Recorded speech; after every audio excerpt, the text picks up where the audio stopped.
Some West African leaders are in pain and fear since the military took over in Niger, I wonder. A lot of dirty politic feelings and decisions have come from some of them, and the gurus of Ecowas. We are determined to stop it. But Ecowas is not going to tell the coup plotters when and where we are going to strike. That is an operational decision that will be taken by the heads of state.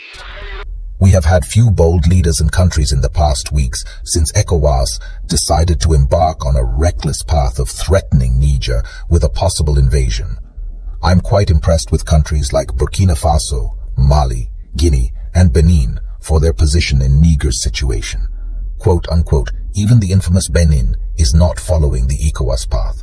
It has opened its borders with Niger. It simply means that it's not following the ECOWAS sanction regime, and that is clean politic. I'm calling a spade a spade. The West African leaders have no moral authority to intervene in Niger. What has been happening in the region before the military intervention is nothing but a disguised coup d'etats executed by selfish leaders who don't have the continent at heart. We are only talking about the various military coups. What about the so-called democratic leaders' coup we have been witnessing the most? The distinction between a military coup and a democratic leaders' coup. West African leaders have openly been practicing coups, schemes and strategies that enable sitting heads of state to violate the constitution with no respect and consideration for the good people of West Africa, extending their term limits from 3 to 4, from 4 to 5, and sometimes from 5 to only God knows when. ECOWAS has deliberately kept mute as these so-called democratic leaders violate national constitutions. But when action is taken by the military to correct them, then ECOWAS comes in. Wow, this is a very dirty politic, unimaginable. I hope the Niger scenario will send a warning to Macky Sall, who has been behaving as if he has no sentiment for his people, arresting innocent citizens, dumping them in prison, and firing tear gas on protesting people. West African leaders have not seen this clear violation of the rights of the people of Senegal. His only viable opponent was sent into prison, and West African leaders are not complaining. Now, that is a clear, dirty politic. Where was ECOWAS when the Islamic insurgents seized more than 50% of the land territory of Burkina Faso? West African leaders were not worried. As far as West African leaders are concerned, that was democracy, dirty politic. West African leaders didn't see Bandar behave with impunity, shooting into demonstrators and arresting his opponent. ECOWAS was comfortable with that, and that's exactly what one commentator of my previous video wrote. The youth know what is going on. They looked on as the president of Guinea continued to misbehave, but as soon as the military intervened to stop the killing and destruction of life and property, West African leaders woke up, and what they wanted to do was to reinstate these same useless leaders who are clearly acting against the interest of their people, violating the national constitution. What is wrong with our leaders? I think when they got together in Abuja and made the reckless decision, they were terrified, afraid of the consequences of their actions and lack of control. They are afraid that many people in their own country will attack them.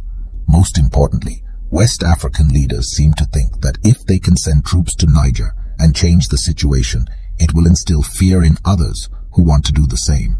Yes, they don't care about the plight of the people of West Africa. Now I want to speak to those who say that democracy empowers West Africa. What has democracy brought to West Africa? Oh, I should just shut up and call the shots. What democracy really brings is crazy price increases for goods and services, the ridiculous collapse of West African currencies, and the killing of protesters by sitting presidents. This is what I call dirty politic, not democracy. This is what democracy brought to West Africa, in case you were wondering. In order for democracy to be stable, democracy must help us get social services like education, healthcare, housing, and employment. If it's not ready for this, then I must say that military intervention is more valuable than that decorative democracy. Democracy in West Africa has turned into ticketing, bribery, and corruption. Who doesn't know this? Giving gifts during elections to attract voters is what Ecowas wants to protect.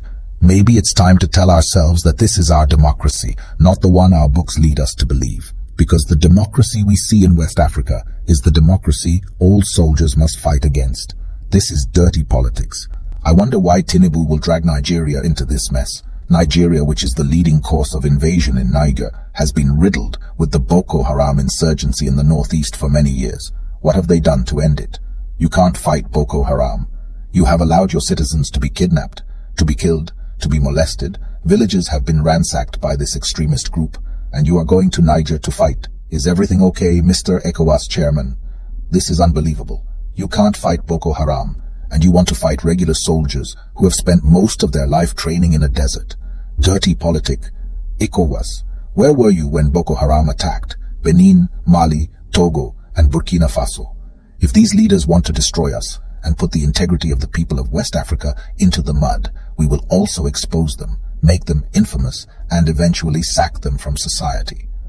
That will be all for now. All Africans should stay on guard to make Africa great. Don't forget to subscribe, like, and share to educate the African youth.